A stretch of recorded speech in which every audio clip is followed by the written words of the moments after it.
dell'Arte International Day organized by SAT, formerly a non-governmental organization UNESCO consultant for intangible cultural heritage.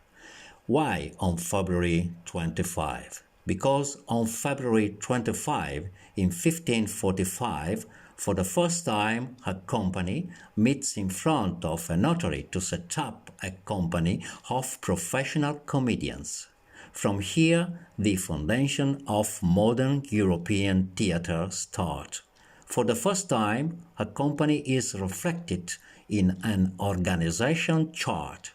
There is a director, in that case, the main comedian, the actors, the masks maker, the poster maker, and finally, who promotes the cultural activity. The Research Theatre is a cultural association that has been working on the Commedia dell'Arte of innovation for about 25 years.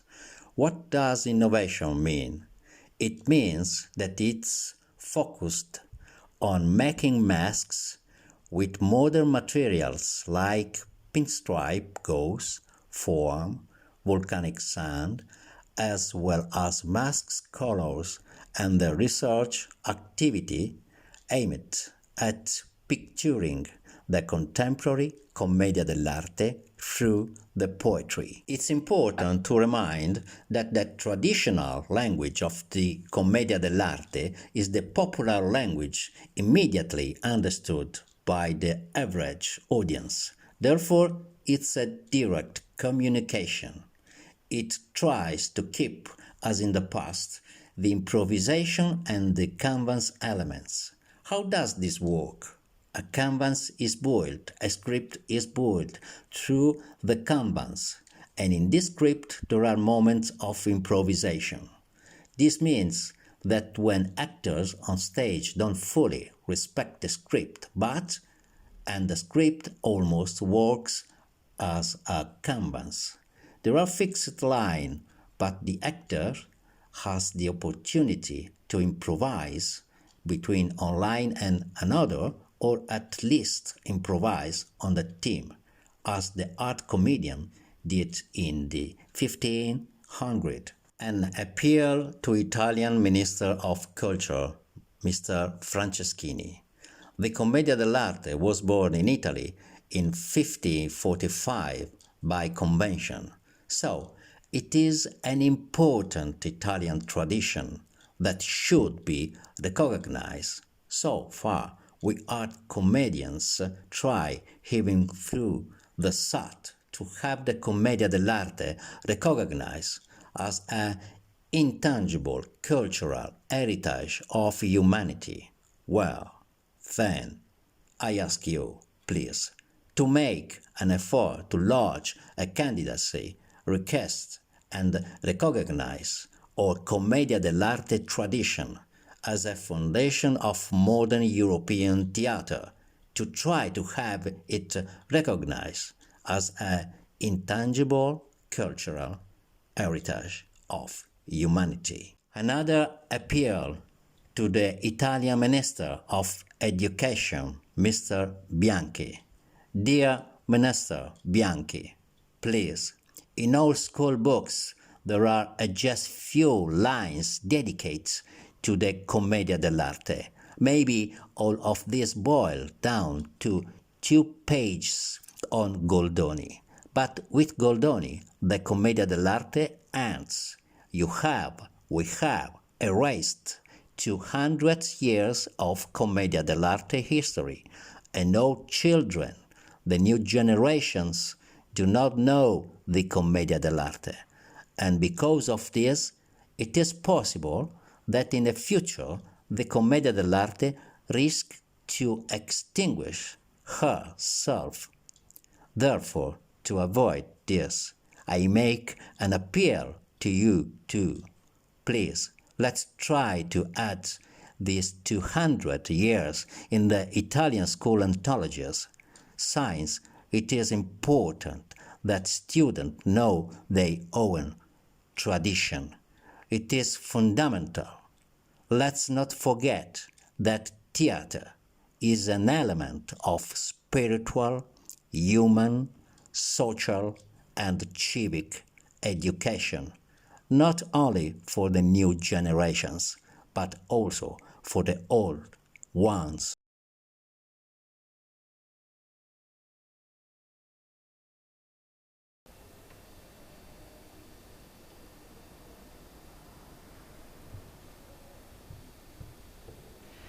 Un punto di rottura. Che meraviglia!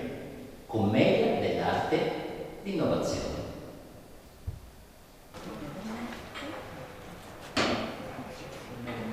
Vedi, sta proprio da comico.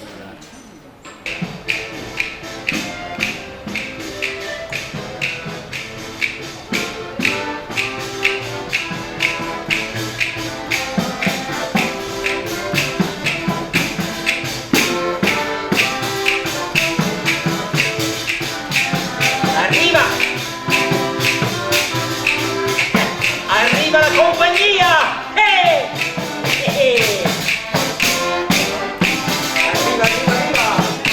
Benvenutos!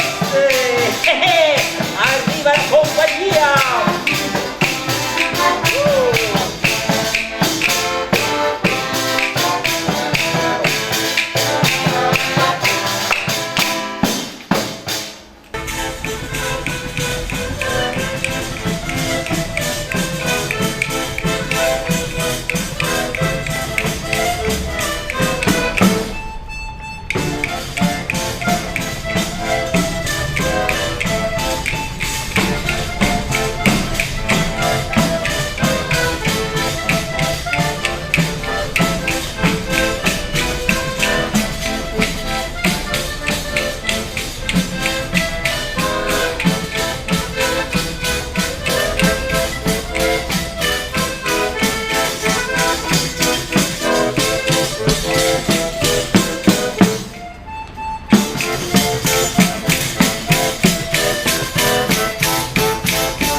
Inizia lo spettacolo!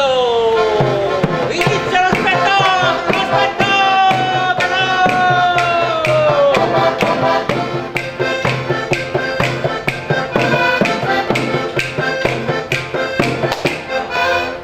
C'era una volta, tanti secoli fa, una piccola città che si chiamava Amelin, una città meravigliosa, dolcemente circondata da una valle piena di fiumi e di cascate, illuminata da un sole generoso. Maestose erano le mura e le porte, bellissime le chiese e le case. Amelin era famosa per la bellezza, la ricchezza e soprattutto per le ghiottonerie che si trovavano sulle tavole dei suoi abitanti. Nella città di Amelin ci sono più salsicce che santi nella cattedrale, diceva il matto del paese, ed era vero, perché i suoi negozi strabordavano di salami, provoloni e frutta, patè, pomodori e torte, e birre gazzose, ed acque minerali con 100, 1000, milioni di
Facciamo due ringraziamenti importanti.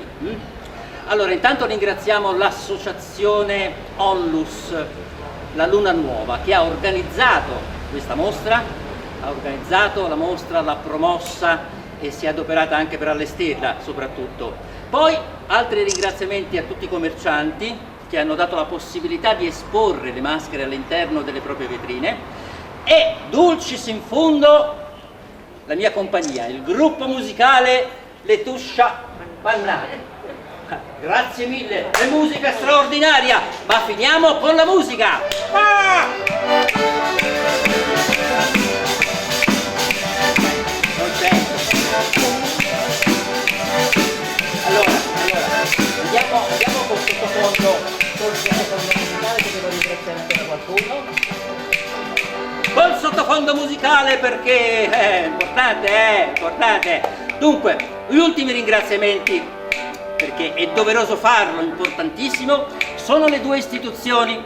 In primis il comune di Viterbo, che ha dato la possibilità di svolgere questa manifestazione, e anche la provincia di Viterbo. Bene? Ma ora basta, musica!